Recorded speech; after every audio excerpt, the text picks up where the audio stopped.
welcome back to the channel. So first of all, I ain't got no footage, so I thought I'd just like get on here and just give y'all some little tips about the 5 things that I learned about finances, or that I learned about money. I'm 28, so I still got a lot of learning to do. Number 1, it's the seller's job to sell. You are pretty much supposed to be bombarded with ads and circulars and brochures and all of that, because that's the plan. Because if you see it enough, then it kind of gets embedded in your little brain and you're like, you know what, I need to go get that. For example, I work in construction.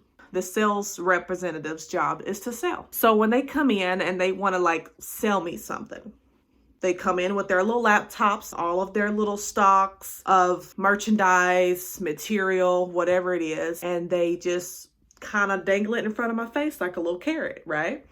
And at first I'd be like, he or she took time out of their day to come see me. They're showing me these things. I gotta buy it. I mean, because like, I don't want to be an inconvenience and I don't want them to think that I'm a bad person or I'm a mean person. So I'm just going to go ahead and buy it. Yeah, sure. 2 of those, 3 of those, 6 of those. And then one day I thought I had said self. So after the material is sold to me, right? They now have my money, okay? So I have, in exchange, whatever I've traded my money for. Skittles, potato chips, a new couch, whatever it is. They go off on their merrily way. It's mine now, so now that's something else that I have to keep in mind. How do I protect it? How do I make sure to make it last for a long time? How do I make sure to also share it with others, but also not share it enough to where it can be stolen? Oh, it's broken, can I return it? And even if there is a warranty or there is a possibility for you to return it, they make it so hard for you to return it. If you say anything ill about it, or that it just didn't work like you said it was going to, or any of that stuff, they are quick to say, no, you just did it wrong. Or no, we disclosed that. Oh, we disclosed that one too. Yeah, that one too. No, it's on you. Long story short, I don't know how to explain it. The people's job is to sell it. Okay. Now it's up to you to maintain it, to figure out what you're going to do with it, to figure out what is the next step with this thing. How am I going to care for this thing? How am I going to protect it? How am I going to maintain it? Not that these sellers are bad people per se. Some sellers are really good people and they'll tell you the facts. They tell you, look, it's up to you to decide. But some sellers will literally feed you lies and then sell it to you. And then when you figure out it's a lie, then you're like, but this a lie. And they like, oh, well, that's too bad, because you signed right here. Did you see that? You signed. That's your signature. Okay. You should have done your research. Sorry. It's basically, I literally feel like I could have just summed all this up with sorry. Okay, moving on to number 2. This lighting's not great. Stop buying things for a season. I live in a condo right now that is 2 bedrooms. It just so happens that this bedroom is slightly bigger than the other one that I had. How many people live in this apartment? 1 person. How many beds do I truly need? 1. Is it a luxury? Am I blessed to be able to have another bed? Yes. But did I buy it for this season that I just happened to have this open space and it was killing me, so I had to fill it with something? Yes. I actually could have just kept this room with a desk in it and with maybe a bookshelf with stuff on it. But it was so much space in this season, in this place that I'm in this atmosphere, that I was like, I gotta feel it. I gotta put something in it, right? Because that empty space was killing me. But I'm only gonna live here for a little bit. I do not own this condo. I'm renting this condo. Stop trying to get something so it can fill a gap within that season. It's like in a relationship with your best friend since 3rd, 4th grade, and then y'all end up going your separate ways when you get older. It happens, right? So that person was with you for a season and then the person left. You're not trying to hold on to that person. You're not trying to see where they can fit, and you're not investing in that person anymore. Y'all have just realized y'all's gone your separate ways. Like I was like, I'm gonna be that girly. I'm gonna be that girly that knows how to do all the makeup, and I'm gonna do this, and it's gonna be like bronzer and everything. I'm not. Because that was a season of trying to figure out who I am and what I want in life. That honestly can be tied in with several things in your life. And those were all seasons or momentary feelings or events in my life that I was like, yes, that's me. That's me.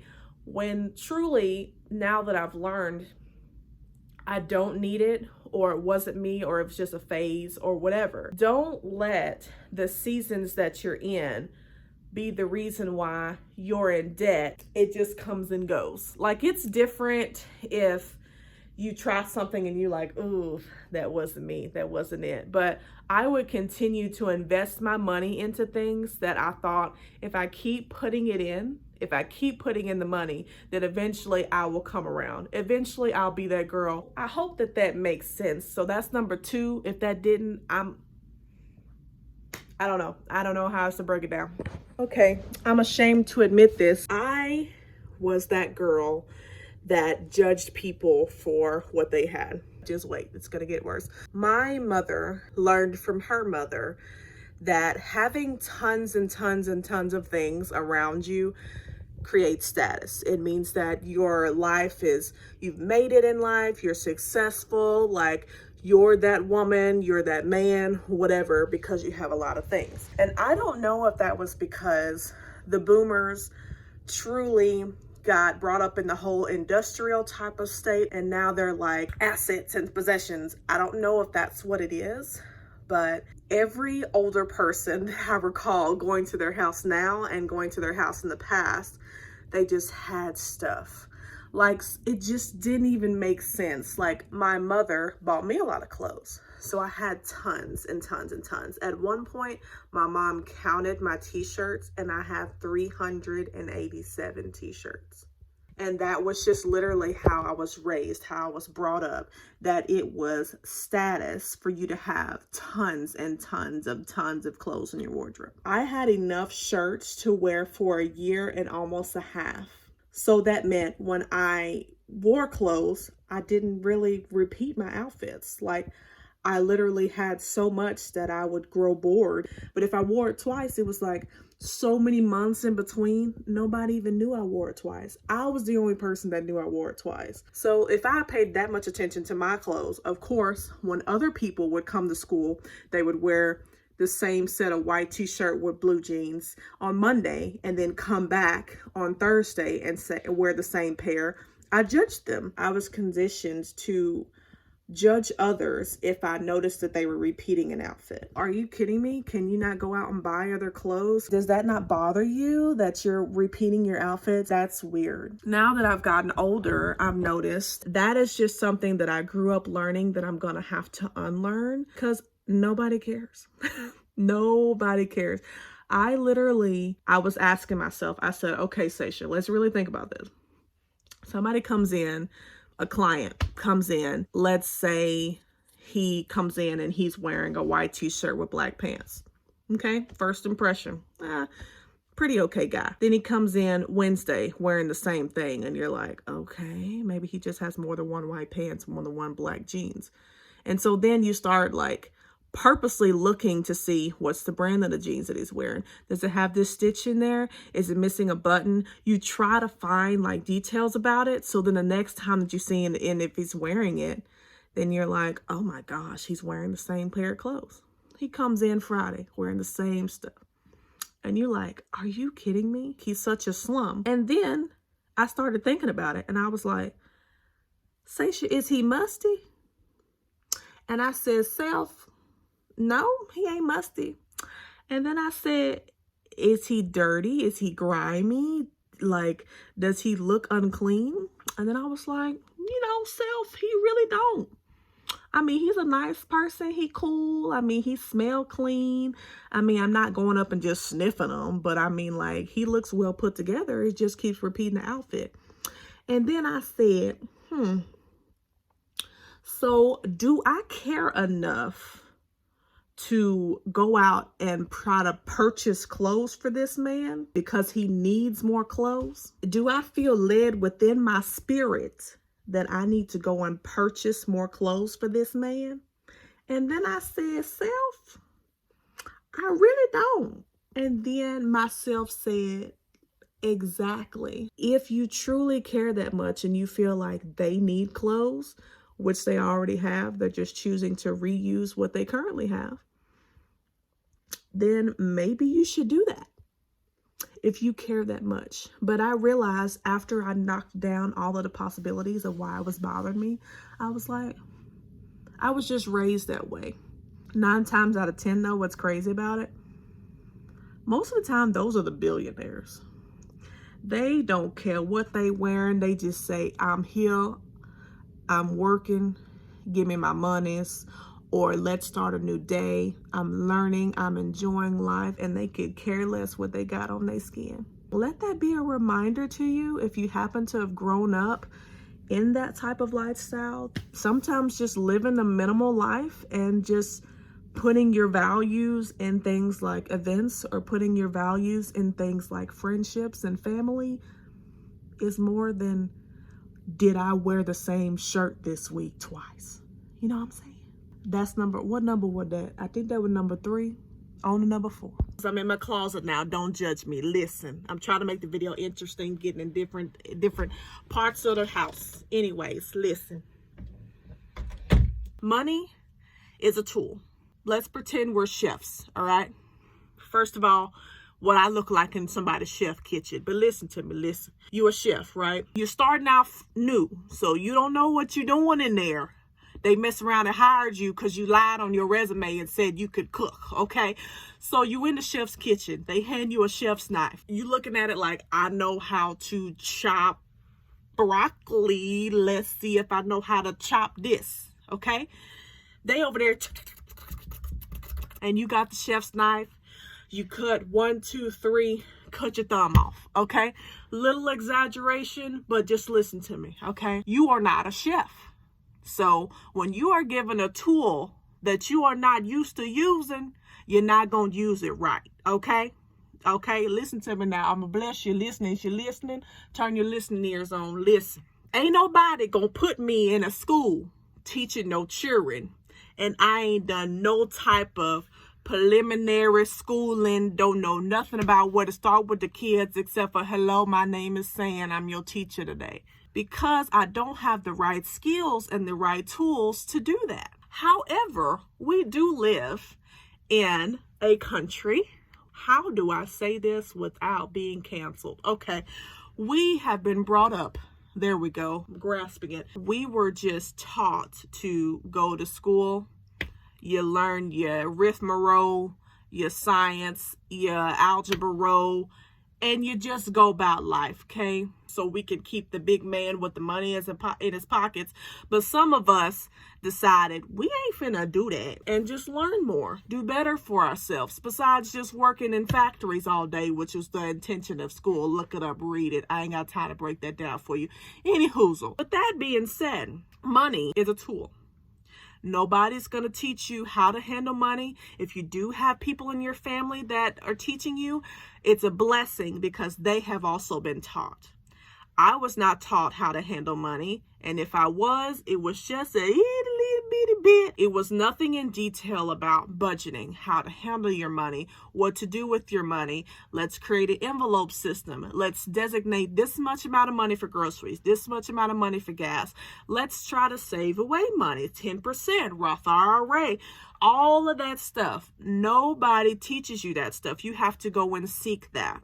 Scissors, a tool. You have to know how to use them. Car is essentially a tool. You have to know how to use it to get from point A to point B. It's like a machete, you know? A serial killer is going to use a machete because it's a tool to kill somebody, okay? It's getting all over the place, but you understand what I'm saying. Now, the cool thing about money is you can also make it a tool and a skill. You can learn more how to better keep your money in your pocket instead of giving it to Uncle Sam every year. Really have a drive to learn more. And you don't have to be a wizard at it. You don't have to know everything. You don't have to have a master's in it. But I tell you, if you dedicate even just a little bit of your time to learning it, it will just be a whirlwind of, wow, money is not evil. Money is not the root of all evil. It's literally just a tool. Because the money is the tool that's going to be able to give you more freedom, which is more time. And time is something that you cannot get back. Time is the greatest resource to me out there. We've all been taught from a young age, even with like cartoons. Cartoons would make you think that people with money are evil. And they're not. Some people are crooks, smooks, and shooks, but some people, the kindest people you've ever met, they're the ones wearing the black t-shirt. What did I say earlier? The white t-shirt with the black pants over and over and over again. Sweetest pie, sweetest pie. Not even batting an eye because they're not flaunting it, because they're not showing it, because they're not spending it on Lamborghinis, spending it on clothes, all that stuff. We're ignorant, and it's all part of a grand scheme of things to keep more money in other people's pockets. If you don't learn nothing else this week, I want you to be able to learn a little bit about money, even just encourage you to learn just a little bit about money.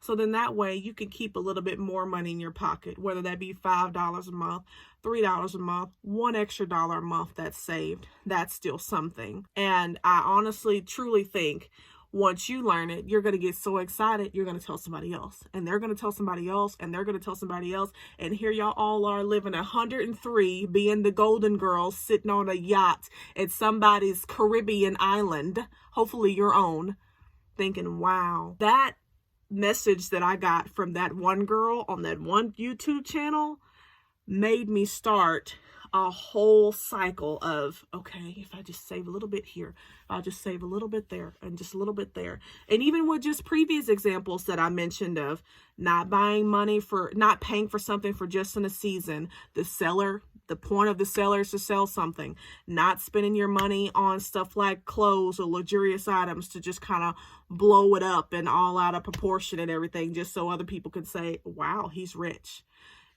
so hopefully that says something to you. I don't know. I've got to find another location to do this last one. We gonna see what's gonna happen. The fifth thing that I learned about money, don't hold on to it. Don't sit there and let the money that I just encourage you to save, to invest. Don't allow money to make you that greedy person. You're holding it all for yourself. Me, mine. I'm not sharing this with anyone. If you notice that you're lonely at the top, it's because you didn't take somebody else with you. So if you were to take all of these things that first of all, I ain't no financial guru, so let's go ahead and disclaim that now, because I don't want somebody thinking that I know what I'm doing and I'm an advisor and I'm pushing you into these things in life, because I am not. Take somebody with you. Let somebody know. Inform somebody. Tell them about money. Tell them it is a tool. Tell them if they save just a little bit, their older selves, later selves, whatever, would just be happy and thank themselves for doing that. The more people that you tell, the more friends and family that you tell, it won't be lonely at the top. Y'all all can be the golden girls sitting on the yacht, sitting there discussing, man, girl, remember that time when I was eating ramen on my floor because they took my couch because I couldn't pay for my couch payment? Like, the top is not meant for just this one, correction. It has become to where so many people are just at the lower or the middle class or the bottom, that the people at the top happen to be holding all the wealth. And I'm not saying that you saving $5 every month is going to make you wealthy. A little bit that you do contribute to yourself and then you also spread to others could also start a snowball type of method. That was easy. I did that one. That set the momentum. Let me go over here and do this. And that was easy. And I told them and them and them. And now we're all business partners and we're creating a business. And so then now we don't have to work 9 to 5 because we're all on the same level. We all hang out together. We're all on the same wavelength. So we're going to create a business. Wow, we created a business. We made our first 100K. Wow, we made our first 200K. Oh my gosh, we made $1 million. And now I get to sit on this yacht with my golden girls. We're 93. We've been retired since we've been 40 years old. And we've just been enjoying life. And not even just tell people, but even give it to people. I'm not saying you got to give it away and that makes you the most wonderful Christian or perfect person in the world, it ain't gonna kill you to give somebody $2, $3, $10, $11, $12, $100 tip. Now, it might kill you if your water bill ain't been paid, so you want to use this with caution. Use this with caution. Y'all know what I'm trying to say, though. If you happen to find that momentum, wow, I was able to do this, and I have this money, and I have it saved, help someone. That's all I'm saying. Don't leave all the money in your pockets. Sprinkle a little over here, sprinkle a little over there. Even if that means that you're stingy as ever and you don't want to give no money to nobody, maybe you started a business and you need help. Maybe you can hire somebody, and that's giving your money to someone. Just throwing it out there. Just throwing it out there. So those were the 5 things that I personally learned about money, because I realized not everybody knows about it. Because if everybody did, we wouldn't be living paycheck to paycheck. We wouldn't be trying to figure out how we're going to pay for our bills.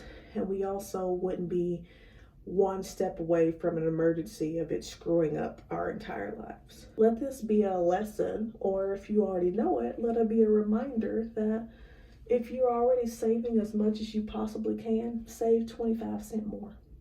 Save 50 cents more. Save, somehow find another $5 that you can save. If you can't save any money at all, tell somebody else, look, listen. I'm finna get on the YouTubes and I'm finna learn A, B, and C. Are you with me? If they're not, cool. Learn it yourself. One thing that somebody can't take away from you is knowledge. Okay? Also, invest in yourself with the knowledge. Figure it out. Life is complicated. Ain't nobody gotta figure it out, baby. Okay? Nobody. I ain't even gotta figure it out. Y'all know that. Y'all know I be looking busted, crusted, and disgusted and be trying to figure out life. Let's all try to figure it out together. Okay? So I don't know why I felt the need to share that. I even wrote a list so then I can make sure to stay on point. Actually, I think that I got off on several tangents, but hopefully that made sense. I actually need to finish taking this makeup off so then I can take a shower and go to sleep. But I'll see y'all in the next one. Peace.